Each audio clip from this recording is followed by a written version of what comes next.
ամեն ինչ որոշվում է հիմա։ Ապագա մայրիկը հղիության ընթացքում պետք է օգտագործի բազմազան մթերքներ և հետևի իր սննդակարգին։ Ճիշտ սնունդն ամենակարևորն է երեխայի առողջության, ֆիզիկական ու մտավոր զարգացման համար դեռ ներարգանդային կյանքից։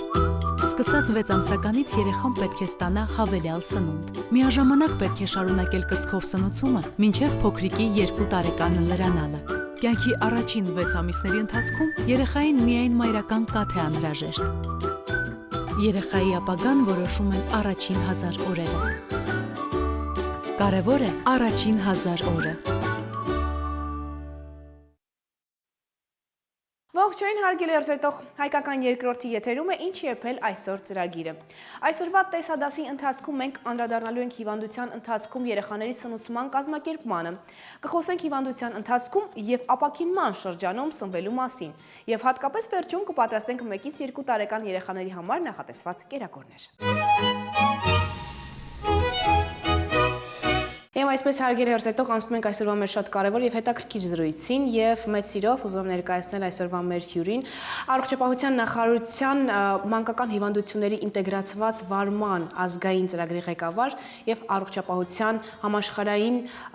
կազմակերպության միջազգային փորձագետ մանկաբույժ Սոնյա Արուշանյան։ Եվ այսպես տիկին Սոնյա, ինձ հետաքրքիր է հետևյալը, ընդհանրապես ինչպիսին պետք է լինի սնունդը, որը տրվում է հիվանդություններ ունեցող երեխաներին, այսինքն ավելի կոնկրետ սուր շնչառական և փոլուտություն ունեցող երեխաներին, և ընդհանրապես ինչպիսին պետք է լինի հավելյալ տրվող սնունդը։ Հիվանդ երեխաներին անհրաժեշտ է ավելի շատ էներգիա, սննդարար նյութեր, որպեսզի կարողանա երեխան պայքարել վարակների դեմ, ինչպես նաև ավելանում է հիվանդության ընթացքում ջրի, հեղուկի պահանջարկը երեխայի։ Եթե խոսքը վերաբերում է հեղուկների պահանջարկին, ապա պետք է ասեմ, որ երեխային անհրաժեշտ է առաջին հերթին ավելի հաճախակի կերակրել կրծքով, լինի դա գիշերը թե ցերեկը և նաև ավելի երկարատև կերակրել։ Բացի դրանից, եթե երեխան կրծքով չի կերակրվում, մինչև 6 ամսական է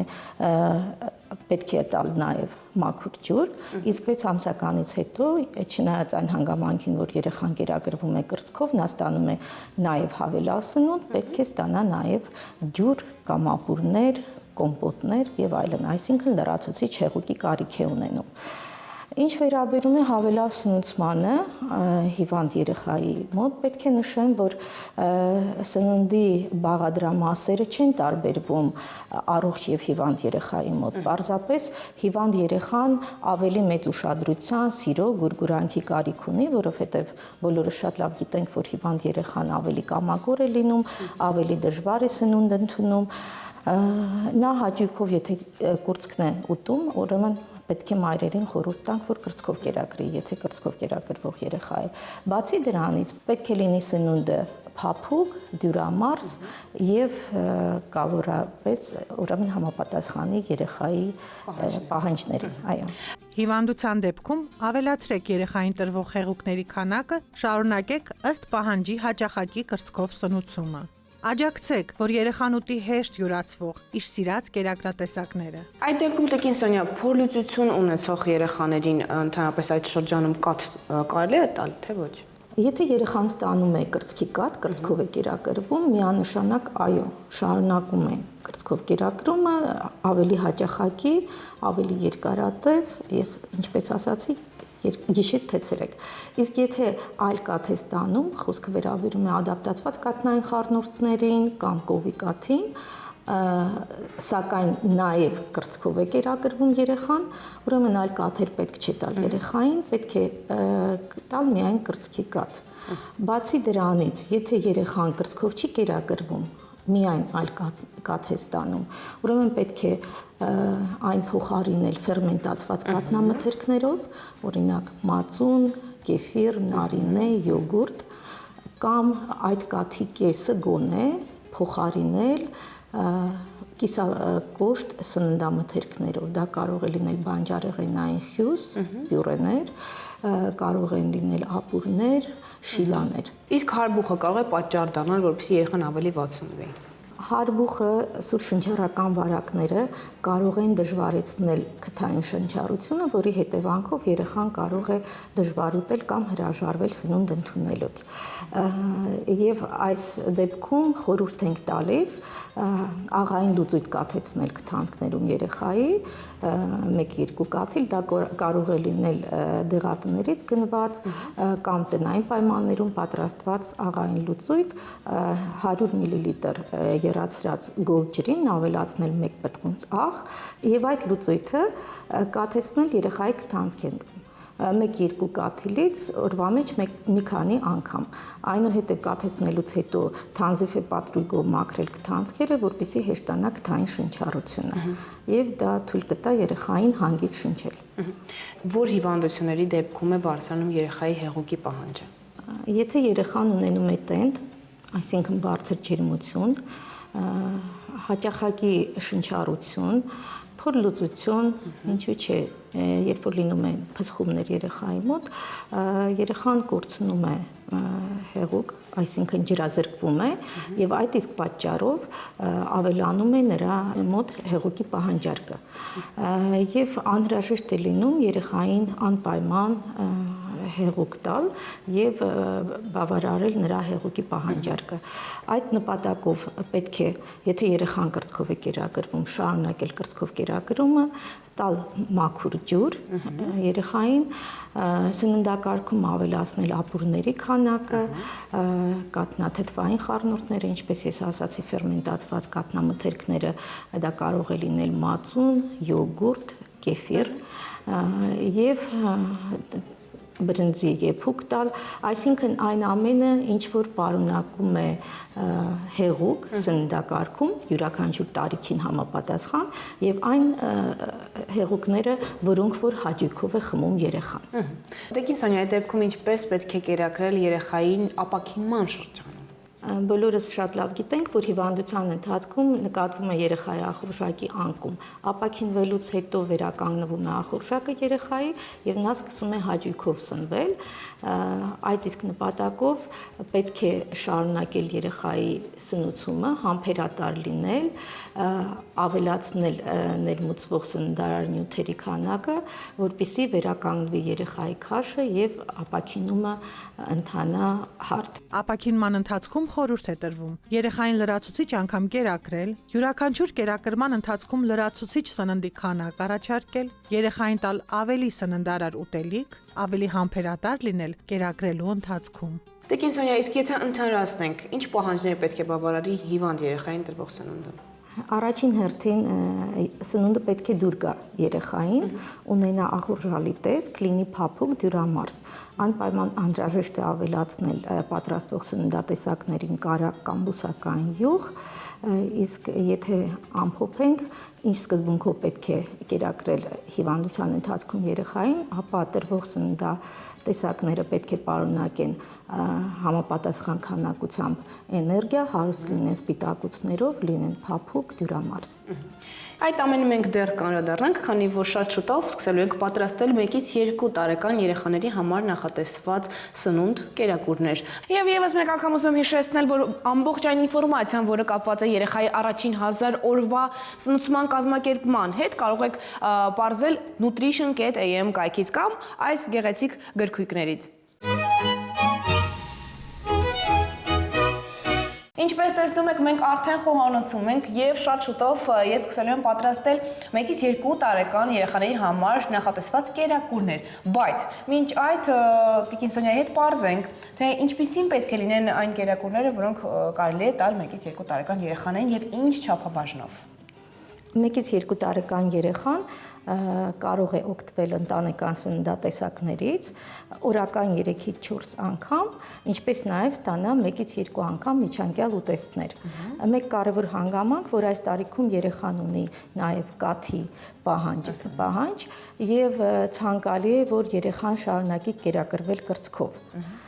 Օրվա մեջ մի քանի անգամ։ Իսկ եթե կրծքով չի կերակրվում երեխան,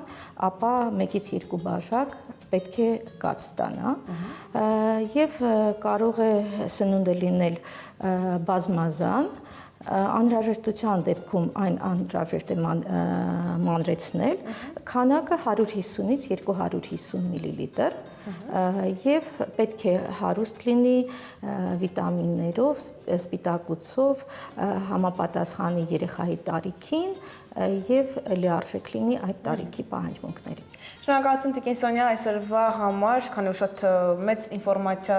ստացա եւ ես առաջին հերթին եւ բնականաբար մեր հեռուստադիտողը, կարծում եմ եւս մեկ անգամ կհանդիպենք մեր տաղավարում եւ կքննարկենք եւս հետաքրքիր եւ կարեւոր հարցեր կապված երեխայի սննդակարգի հետ։ Իսկ մենք շարունակում ենք հարգելի հեռուստադիտող եւ քիչ հետո ես կպատրաստեմ 1-ից 2 տարեկան երեխայի համար նախատեսված 1 օրվա կերակրատեսակները, այնպես որ սկսելու ենք բնականաբար նախաճաշից։ Մնացեք մեզ հետ։ Իսկ հիմա անցնում ենք նախաճաշին եւ եւս մեկ անգամ հիշեցնեմ, որ մենք այսօր պատրաստել ենք 1-ից 2 տարեկան երեխաների համար կերակրատեսակներ, այսինքն 1 օրվա չափաբաժնով։ Եվ առաջին հերթին ասեմ այն, որ մեզ հարկավոր է վարսակի փաթիլներ, 1 բաժակ կաթ, 1 հատ բանան եւ մոտավորապես 5 գրամ կարագ։ Առաջին հերթին մենք կաթը հասցնում ենք եռման աստիճանի եւ եռալուն պես ավելացնելու ենք արդեն վարսակի փաթիլները եւ միասին մի փոքր եփենք։ Իսկ նրանից հետո արդեն կհարենք հարիչի օգնությամբ եւ կանցնենք հաջորդ փուլին։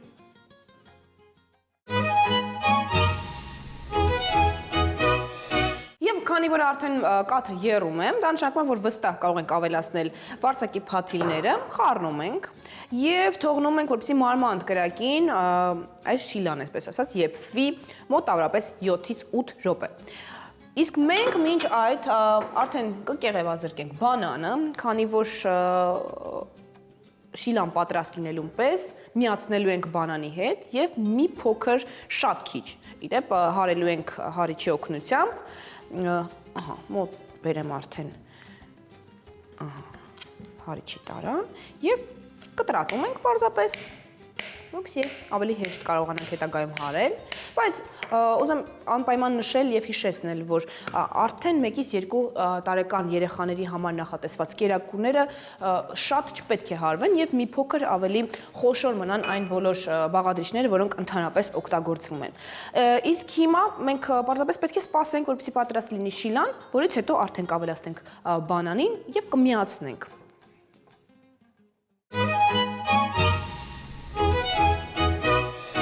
Ահա եւ վերջ, պատրաստ է շիլան, որը մենք ստացել ենք կաթից, վարսակի փաթիլներից եւ 1 հատ բանանից, մի փոքր հարեցինք հարիչով եւ հիմա տեղափոխում ենք արդեն, այսպես ասած, մատուցվող ափսեի մեջ։ Ամենավերջում, երբ դեռ տաք է շիլան, ավելացնում ենք մի փոքր կարագ, այսինքն մոտավորապես 5 գրամ։ Եվ վերջ։ Եվ արդեն հանգիստ կարող ենք կերակրել երեխային։ Վարսակի փաթիլներով եւ բանանով կաթնային շիլա։ Վարսակի փաթիլներ 3 ճաշի գցալ 75 գրամ։ 3 քառորդ բաժակ կաթ 150 մլ։ Ջուր 1/3 բաժակ 65 մլ։ Բանան 50 գրամ։ Կարագ 5 գրամ։ Եռացող կաթին ավելացնել վարսակի փաթիլներ, եփել մի քանի րոպե եւ հարել։ Կրակից վերցնելուց հետո ավելացնել նաեւ բանանը եւ եւս մեկ անգամ հարել։ Վերջում նաեւ ավելացնել կարագը։ Շիլան արդեն պատրաստ է եւ բնականաբար հիմա կշարունակենք եւ կպատրաստենք եւս 1 ուտեստ, որը նախատեսված է նախաճաշի համար, իսկ ավելի կոնկրետ աղցան, որի համար մեզ անհրաժեշտ է 1 հատ լոլիկ եւ 1 հատ վարունգ։ Բնականաբար բանջարեղենը մշակելուց հետո, այսինքն օրինակ վարունգը կեղևազրկելուց հետո շատ մանր կտրատելու ենք կամ ցանկության դեպքում նաեւ կարող եք քերիչով, խոշոր քերիչով անցկացնել, բայց այսօր մենք կընտրենք կտրատման տարբերակը։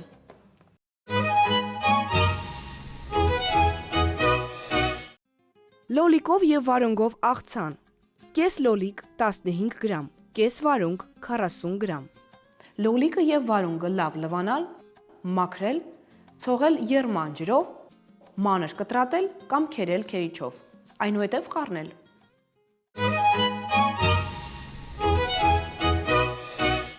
Իսկ հիմա անցնում ենք միջանկյալ ուտեստին եւ պատրաստելու ենք ձվածեղ, որի համար մեզ անհրաժեշտ է 1 հատ հավկիթ, որը մի փոքր հարելուց հետո ավելացնելու ենք նաեւ 50 մլի կաթ,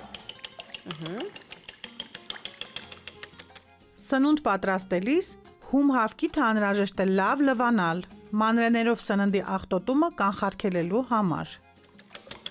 Սա այսպես։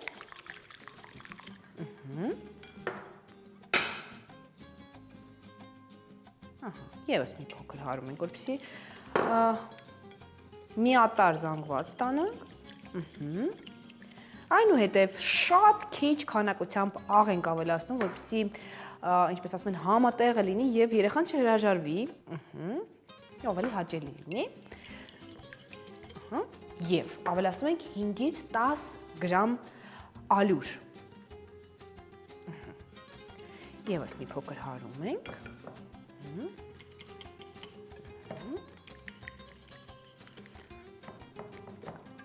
Հարում ենք այնքան, որպեսզի գնդիկները վերանան ալյուրից ձևավորված։ Եվ վերջ։ Մեզ այս պահին մնում է միայն տաքացնել թավան, որի մեջ կպատրաստենք, եւ օգտագործելու ենք, այսինքն տապակելու ենք ձվածեղը կարագով, բայց կարելի է նաեւ օգտագործել բուսայուղ, այսինքն ընտրությունը ձերն է։ Վերջ։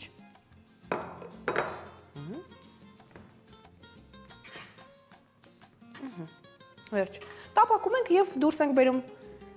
թավայից, այսպիսով միջանկյալ ուտեստը համարում ենք պատրաստ։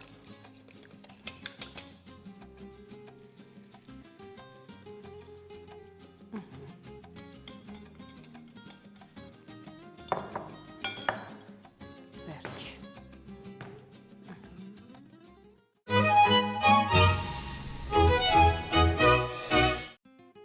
Ձվածեղ։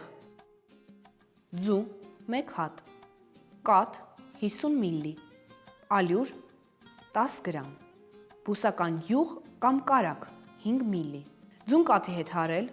ավելացնել մի փոքր աղ եւ ալյուրը ցանելով անընդհատ խառնել, որպեսզի գնդիկներ չառաջանան։ Թավայի մեջ լցնել բուսական յուղը կամ կարագը, տաքացնել եւ լցնել հարած խառնուրդը։ 2-ից 3 րոպե անց շրջել եւ եւս 2-ից 3 րոպե անց վերցնել կրակի վրայից։ Դե ինչ հարգելի երեխաներ, պատրաստ է նաև միջանկյալ ուտեստը, այսինքն ձվածեղը, եւ հիմա վերջիվերջո ժամանակն է, որպեսզի անցնենք ճաշիկին։ Իսկ ճաշիկի համար մեզ հարկավոր են հետեւյալ բաղադրիչները. 1 փոքր, այսպես ասած, փունջ բրոկոլի, 1 հատ կարտոֆիլ,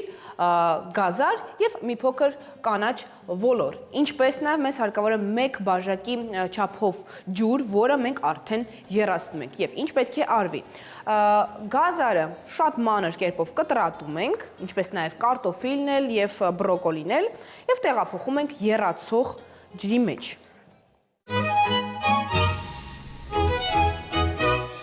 Վերջում, այսինքն բանջարեղենները ավելացնելուց հետո ավելացնում ենք նաև կանաչ ոլորը, որը ի դեպ սկզբում պետք է նախ մի փոքր թրջել ջրում, որից հետո պետք է որոշ ժամանակ մնա այդ ջրում, քամում ենք եւ արդեն երկրորդ անգամ բնականաբար եփում ենք բանջարեղենների հետ միասին։ Մի փոքր աղ ենք ավելացնում, շատ քիչ։ Խառնում ենք եւ մարմանդ կրակին թողնում ենք, որպեսզի մեր ճաշիկ եփվի։ Քանի որ արդեն պատրաստ է նույնիսկ մեր ճաշիկը բանջարեղենային, մենք հիմա կպատրաստենք կրեմ ապուր մեր բանջարեղեններից, դրա համար մեզ անհրաժեշտ է արդեն իսկ եփված բանջարեղենը տեղափոխել հարիչի ամանի մեջ, իդեպ հյութով հանդերձ, որպեսզի ավելի հեշտ լինի հարել եւ բնականաբար որպեսզի շատ թանձր չլինի մեր ապուրը։ Վերջ։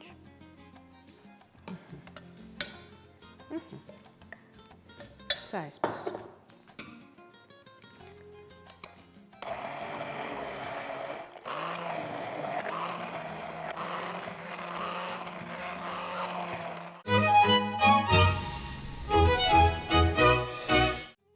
Բանջարեղենային կրեմ ապուր, գազար 20 գրամ, բրոկոլի 40 գրամ, կարտոֆիլ 40 գրամ, կանաչ ոլոր 20 գրամ, ջուր 200 մլ, կարագ 5 գրամ։ Կանաչ ոլորը նախօրոք թրջել և թողնել մի քանի ժամ, այնուհետև ջրքամել և նոր ջրով եփել։ Բանջարեղենը լավ լվանալ, գազարը մանր կտրատել, շոգեխաշել քիչ քանակի ջրում։ Ավելացնել մանր կտրատված բրոկոլին և կարտոֆիլը, ինչպես նաև կանաչ ոլորը, այնուհետև եփել մինչև պատրաստ լինելը։ Պատրաստի բանջարեղենը հարել կամ անցկացնել մաղով, ավելացնել մի փոքր աղ, հասցնել եռման աստիճանի և ավելացնել կարագը։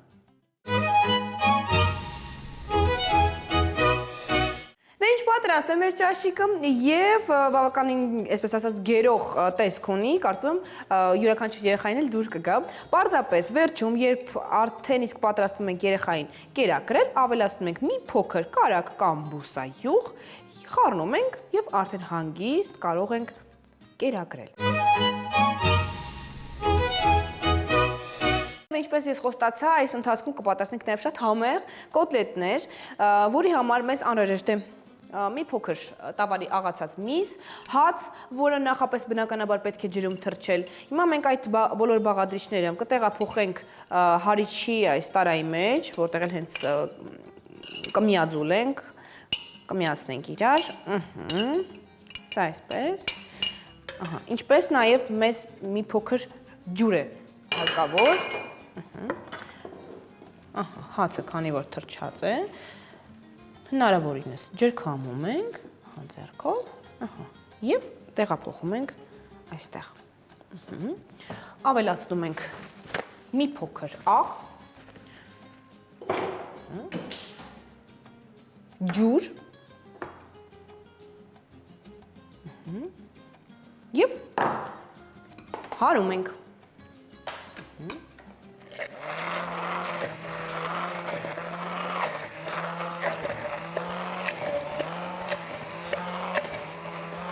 Վերջ։ Եվ այսպես կոտլետների համար նախատեսված մասսան արդեն պատրաստ է և հիմա մեզ պարզապես մնում է, որպեսզի ձևավորենք փոքրիկ կոտլետներ և տեղափոխենք այսպիսի ջեռոցի համար նախատեսված հրակայուն տապակի մեջ։ Կարելի է նույնիսկ ասել մեկական գդալի չափով կոտլետներ ենք ձևավորում, մի փոքր ձեռքերը ջրում թրջելով,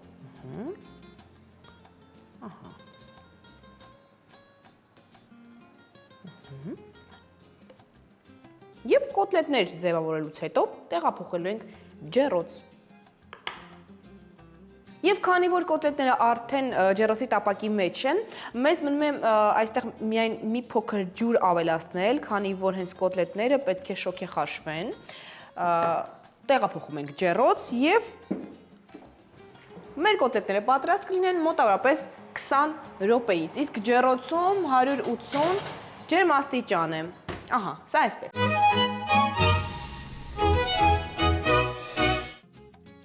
Մսով կոտլետներ։ Տավարի միս 50 գրամ, ջուր 30 մլ, հաց 10 գրամ։ Միսը աղալ, խառնել սառը ջրում փափկեցված հացի հետ և նորից աղալ։ Ավելացնել 1 պտղունց աղ, ջուր և ևս մեկ անգամ հարել։ Ստացված մասայից ձևավորել փոքրիկ կոտլետներ, տեղավորել ջեռոցի տապակի մեջ և կիսով չափ ջրով ծածկել, տեղափոխել ջեռոց և շոգեխաշել։ Դե ինչ, փաստորեն կրեմապուրի հետ միասին նաև պատրաստ են կոտլետները, որոնք մենք շոգեխաշեցինք ջեռոցում, այսինքն ճաշի ժամի համար նախատեսված կերակրատեսակները պատրաստ են։ Իսկ հիմա անցնենք ևս մեկ միջանկյալ ուտեստի և կպատրաստենք քաղցր աղցան վիտամիններով հարուստ, որի համար մեզ անհրաժեշտ է բազուկ, խնձոր, մի փոքր ընկույզ, քերված վիճակում շաքարավազի օշարակ եւ շատ քիչ քանակությամբ բուսայուղ։ Ավելացնում ենք հիմա բազուկը, այսինքն ավելի խորը տարայի մեջ կմիացնենք մեր բոլոր բաղադրիչները, բայց ուզում եմ անպայման նշել, որ բազուկը նախապես պետք է կամ եփված լինի, կամ ջեռոցում խորովված եւ այդ փուլը անցնելուց հետո նոր պետք է քերել մանր քերիչով եւ արդեն կարող ենք այդ ժամանակ միացնել մեր բաղադրիչները։ Բազուկին ավելացնում ենք նաեւ քերված խնձորը, այսպես, մի փոքր խառնում ենք նախնական կերպով, այնուհետև ավելացնում ենք մանր քերիչով անցկացրած ընկույզը,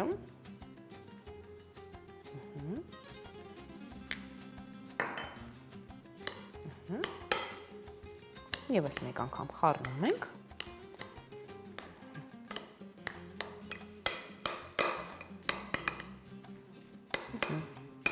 այնուհետև ավելացնում ենք շաքարավազի օշարակը և մի փոքր բուսայուղ, վերջ, ևս մեկ անգամ խառնում ենք և մեր քաղցր աղցանը պատրաստ է, վերջ։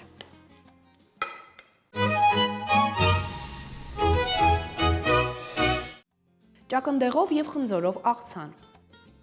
ճակնդեղ 25 գրամ, խնձոր 25 գրամ, շաքարավազի օշարակ 1 միլի, բուսայուղ 2 միլի, ընկույզ 1 հատ, ճակնդեղը լվանալ, եփել կամ խորովել, քերել քերիչով և խառնել խնձորի քերուկի հետ, ավելացնել շաքարավազի օշարակը և ևս մեկ անգամ խառնել, վերջում ավելացնել նաև ընկույզը և բուսայուղը։ Ահա եւ վերջ հարգելի լսող, սա է 1-ից 2 տարեկան երեխայի համար նախատեսված ամբողջ օրվա կերակրացանկը, բայց ամեն դեպքում ես ուզում եւս մեկ անգամ հիշեցնել բոլոր մայրերին, որ պարտադիր կերպով հավելյալ սննդի հետ մեկտեղ պետք է նաեւ երեխային կերակրել մայրական կաթով մինչեւ 2 տարեկան լրանալը։ 1-2 տարեկան առողջ երեխայի մոտավոր օրաբաժինը։ Շարունակվող կրծքով կերակրումներ ըստ երեխայի պահանջի 3-ից 4 կերակրում հավելյալ սննդով և 1-2 միջանկյալ ուտեստ։ Առավոտյան արթնանալիս կրծքով կերակրում։ Նախաճաշիկ, վարսակի փաթիլներով և բանանով կաթնային շիլա 150-ից 180 մլ և լոլիկով ու վարունգով աղցան 50-ից 70 մլ։ Միջանկյալ ուտեստ՝ 1 ձվով ձվածեղ և 1 կտոր հաց։ Ճաշ՝ բանջարեղենային կրեմ ապուր 150-ից 200 մլ և մսով կոտլետներ 2 հատ 50-ից 75 գրամ։ Ազնվամորու կիսել 100 մլ, ճաշից 1 ժամ անց։ Միջանկյալ ուտեստ՝ ճակնդեղով և խնձորով աղցան 70-ից 100 մլ, ընթրիք, նարինե կամ մածուն 150-ից 250 մլ և թխվածքաբլիթ։ Գիշերային քնից առաջ կրծքով կերակրում։ Ահա եւ վերջ հարգելի լսող, ավարտվեց եւս մեկ տեսադաս։ Հուսով եմ կշարունակեք հետևել մեր ծրագրերին, որպեսզի իմանաք եւ տեղեկացված լինեք, թե ինչպես կարելի է կազմակերպել երեխայի առաջին 1000 օրվա ճիշտ սննդակարգը։ Ցտեսություն։